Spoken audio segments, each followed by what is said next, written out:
எதுக்கு நம்ம முன்னுரிமை கொடுக்கிறோம்?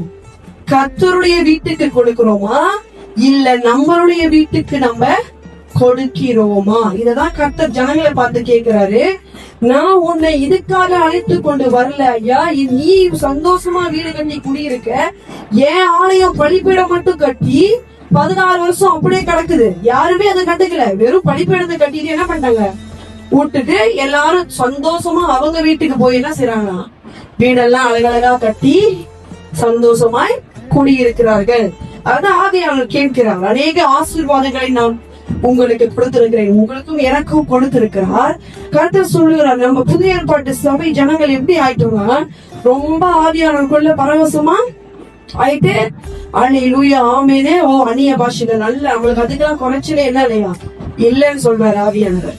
நம்ம ஆவியானவரை நல்லா என்ன செய்யறோம், பரவசமாய் அனுபவிக்கிறோமே தவிர ஆவியானுடைய இருதயம் எப்படி இருக்கிறது?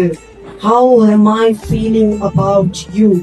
ஆவியானவர் உங்களையும் என்னையும் குறித்து இந்த வருஷத்தின் கடைசி நாட்கள்ல என்னத்தை அவர் நினைத்துக் கொண்டிருக்கிறார்? அவர் இருதயத்துல என்ன இருக்கின்றது யாருக்கும் இப்ப முக்கியமா தெரியல. கடைசி வருஷம் ஆயிடுச்சு, எனக்கு வயசு ஏறிக்கிட்டு போகுது. அன்று இந்த வருஷத்துல நீங்க சொன்ன அத்தனை காரியமும் ஏதோ பாதி பார்த்துட்டப்பா, இன்னும் பாதி இன்னும் நடக்கல. இது எல்லா மனுஷர்களுக்கும் உள்ள ஒரு இயல்பு தான். அப்பதான் ஆவியானவர் சொன்னார், நான் இதுவரைக்கும் உங்களோடு இருந்ததே ஒரு பெரிய வாக்குத்தத்தம். அல்லேலூயா.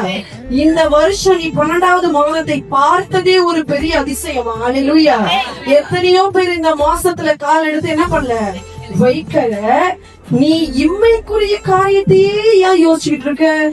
கர்த்தர் நமக்கு கொடுத்த நேரமும் கர்த்தர் நமக்கு கொடுத்த ரிசோர்சஸ், பொருளாதாரம், இது 2 காரியத்துல நம்ம கர்த்தரை முதலாவது வைத்திருக்கிறோமா? இன்றைக்கு சிந்தித்து பார்ப்போம். ஆமென்.